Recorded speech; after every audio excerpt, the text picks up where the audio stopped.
Salam əziz dinləyicilər, xoş gördük hər birinizi. Bugün sizinlə çox maraqlı və faydalı bir meyvədən danışacağım. Bəlkə də bir çoxunuz bu meyvəni sevir, amma onun orqanizmə necə təsir etdiyini tam bilmirsiniz. Söhbət Yapon əzgilindən, yəni muşmuladan gedir. Bu balaca, sarı narıncı rəngli meyvə ilk baxışdan sadə görünsə də, əslində sağlamlıq üçün olduqca qiymətlidir. Gəlin birlikdə baxaq görək muşmula bizə nə verir, hansı faydaları var və hansı hallarda diqqətli olmalıyıq. Əgər bunları bilmək istəyirsinizsə, videonu sona qədər dinləməyi, bəyənməyi və kanala abunə olmağı unutmayın.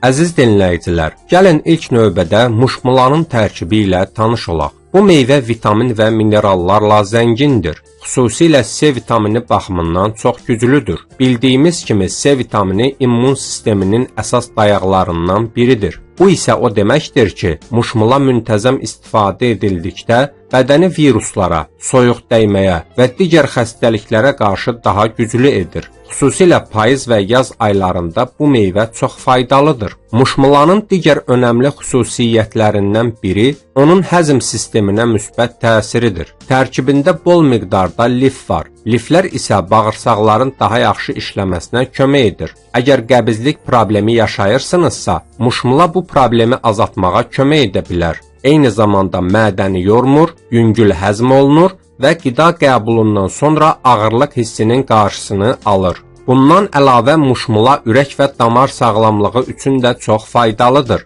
Tərkibində olan kalium maddəsi qan təzyiqini tənzimləməyə kömək edir. Bu isə yüksək təzyiqdən əziyyət çəkən insanlar üçün çox vacibdir. Həmçinin ürəyin normal fəaliyyətini dəstəkləyir. Muşmulanın bir başqa üstünlüyü isə antioksidantlarla zəngin olmasıdır. Antioksidantlar bədəndə yığılan zərərli maddələrlə mübarizə aparır və hüceyrələri qoruyur. Bu da həm daxili sağlamlıq, həm də xarici görünüş üçün əhəmiyyətlidir. Yəni desək ki, muşmula dərinin daha sağlam və gənc qalmasına kömək edir, yanılmarıq. Hətta bəzi araşdırmalara görə muşmula qan şəkərinin balanslı qalmasına da müəyyən qədər kömək edə bilər. Amma bu o demək deyil ki, şəkər xəstələri istədikləri qədər yeyə bilər. Burada diqqətli olmaq vacibdir. İndi isə gəlin muşmulanın mümkün zərərlərindən danışaq. Çünki hər faydalı qidanın belə düzgün istifadə edilmədikdə mənfi təsirləri ola bilər.